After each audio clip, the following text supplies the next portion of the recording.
Hey guys, got a Logitech Ultimate Harmony remote here. However, some of these features, it's actually still paired to the old customer's account, as you can see here.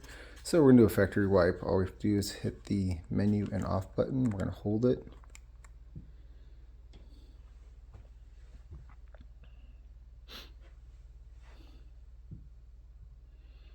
We're going to wait for it to reset.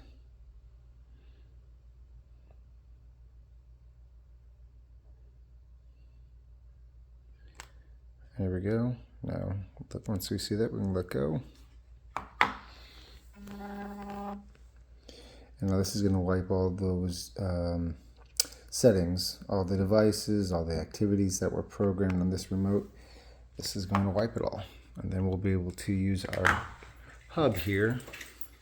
And we're going to be able to actually program this into the computer, allowing it to